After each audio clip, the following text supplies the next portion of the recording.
Bien, j'ai commencé le ski de fond vraiment jeune, à l'âge de 2-3 ans. Fait qu'au début, je pensais pas trop à faire une carrière de ça. Mais le moment où j'ai décidé que je voulais vraiment faire carrière dans ce sport-là, c'était à 16 ans. C'est quand j'étais allé au championnat du monde junior en Finlande.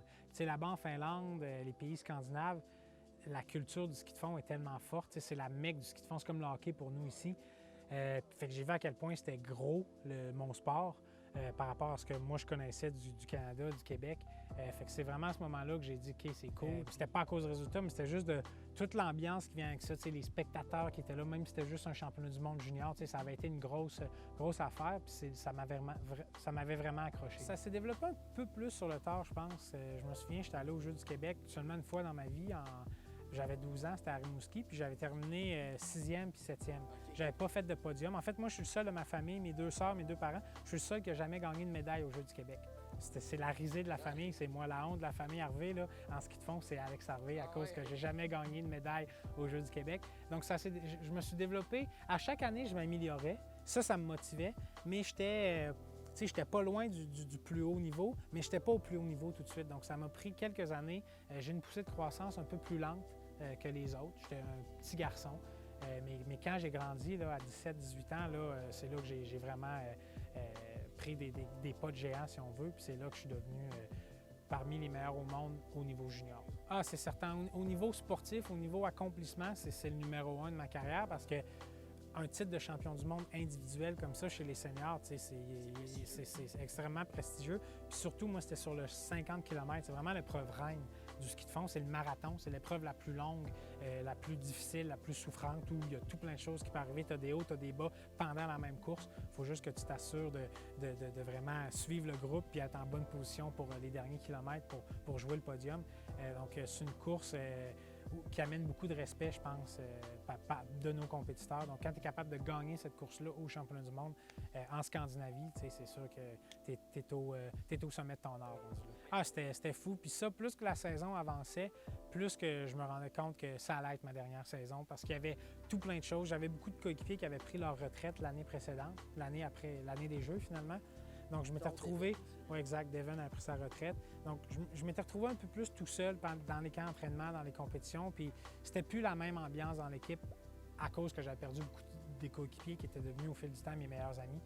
Donc, rendu au milieu de la saison, j'étais pas mal convaincu que ça allait être ma dernière saison. Puis là, le timing de pouvoir faire ma dernière compétition chez moi à la maison, parce qu'à la base, c'est rare qu'il y ait des compétitions internationales au Canada, au Québec, à Québec, chez moi, je veux dire, c'est exceptionnel. Donc, de pouvoir compétir à la maison, c'est super.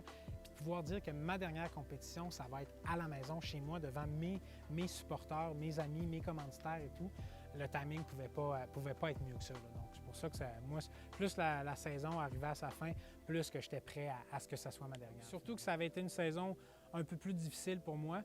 Donc, tu sais, quand tu as un peu d'adversité, on dirait que quand tu retrouves le chemin de la victoire, tu l'apprécies encore plus. Donc, ça a fait en sorte que ce dernier week-end-là, j'ai vraiment pu l'apprécier, puis vraiment j'ai vécu des émotions exceptionnelles. Oui, bien, tu sais, le circuit de la Coupe du monde, même si on appelle ça la Coupe du monde, c'est presque 100% en Europe. Donc, moi, depuis 2009, je pars le 1er novembre, puis je reviens à la maison le 25 mars. Donc, Noël, j'ai pas été chez moi à Noël depuis 2009. J'ai pas été chez moi à Saint-Valentin depuis 2009. Tu sais, tu es parti pendant 5 mois d'affilée sur la route. Donc, c'est sûr que, puis ça, c'est sans compter les camps d'entraînement qu'on a durant l'été. Il y en a 3-4 qui durent environ 3 semaines chacun. Donc, en tout et partout, là, c'est 7 mois de l'année que tu es parti, que tu n'es pas chez toi, dont 5 d'affilée, ininterrompus. Donc ça devient usant avec le temps. Mais même au début, ça passait vite parce que mes coéquipiers, c'est devenu vraiment mes meilleurs amis.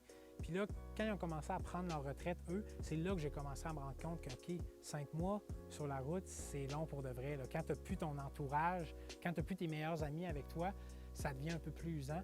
Donc, c'est pour ça que moi, ma dernière année, là, à 30 ans, quand j'avais perdu beaucoup de coéquipiers, ça m'a usé quand même beaucoup, plus que je pensais. Puis, j'étais rendu prêt à prendre ma retraite, puis j'étais plus prêt à me relancer dans une autre année. À vivre ça. Mais aussi, j'ai toujours voulu m'arrêter en étant comme au top, si on veut. Là. Tu penses des fois à Raymond Bourque, qui a gagné la Coupe Stanley à la fin de sa carrière. Tu veux... Moi, en tout cas, ma vision, c'était d'essayer de vraiment terminer ma carrière quand j'étais encore au sommet de mon art. Pas commencer à étirer la sauce un peu trop longtemps, puis te rappeler les moments que tu gagnais des Coupes du Monde, mais là, maintenant, tu te bats pour une 20e place. Ton highlight de la saison, c'est une 20e place. Moi, j'avais pas envie de vivre ça. Je voulais m'arrêter juste sur du positif, sur des bons souvenirs. Donc, je savais qu'il fallait que je choisisse le moment pour ça. Puis le moment pour moi, c'était 2019. Je pense que oui. Je sais que les inscriptions dans les clubs de compétition, ça va en augmentant d'année en année. Les demandes pour avoir des licences de compétition de ski de fond Canada, une licence nationale, ça augmente aussi. Donc, je sais que le bassin s'élargit. Puis aussi, on voit qu'il y a des initiatives qui sont prises, entre autres par le Grand Défi Pierre Lavoie. Ils ont le volet hivernal, la petite expé. Dans les 2 dernières années, ça a été 50 000 initiations au ski de fond qui ont été faites par des jeunes de tout plein de milieux. Puis ça va juste continuer en grandissant. Donc, je pense que la base de la pyramide s'élargit. Puis c'est avec ça qu'on va être capable de, ultimement, trouver une prochaine personne qui arrive au sommet de la pyramide.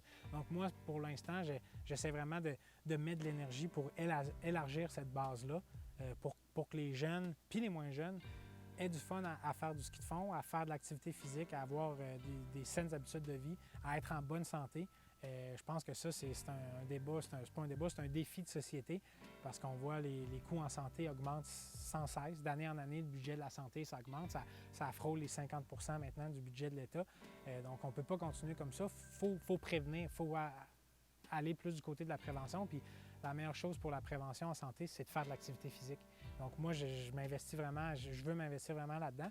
Puis, je pense que ultimement, s'il y a plus de monde qui font de l'activité physique, qui sont en meilleure santé, qui sont en meilleure santé, c'est le premier but. Puis, le but second, c'est qu'on va peut-être former d'autres champions éventuellement. Donc, c'est vraiment une pierre deux coups, finalement. Là. Tu fais 30 minutes à 1 heure d'activité physique par jour, tu es plus productif au travail, tu es plus productif à l'école, tu es en meilleure santé, tu dors mieux, tu as une meilleure humeur. Donc, il y a tellement de bénéfices à ça. Que je pense que si on ne crée pas un changement en ce moment, on court à notre perte parce que les indicateurs, les chiffres montrent qu'il faut justement faire beaucoup, redoubler la prévention. Puis la prévention, ça passe par l'activité physique parce que les chiffres vont dans le mauvais sens. Là. Notre génération, c'est probablement la première génération dont l'espérance de vie est plus courte que celle de nos parents. C'est jamais arrivé dans l'histoire de l'humanité parce qu'avec la médecine, toutes les avancées technologiques, les gens vivaient de plus en plus longtemps. Puis là, on est la génération où on va vivre moins longtemps que nos parents. Puis ça, c'est à cause qu'on n'a plus de saines habitudes de vie. Il y a tout plein de raisons. Il y a la malbouffe. Mais je pense que la sédentarité, c'est une de ces raisons-là. Puis il faut s'y attaquer en tant que société parce qu'on est tous responsables.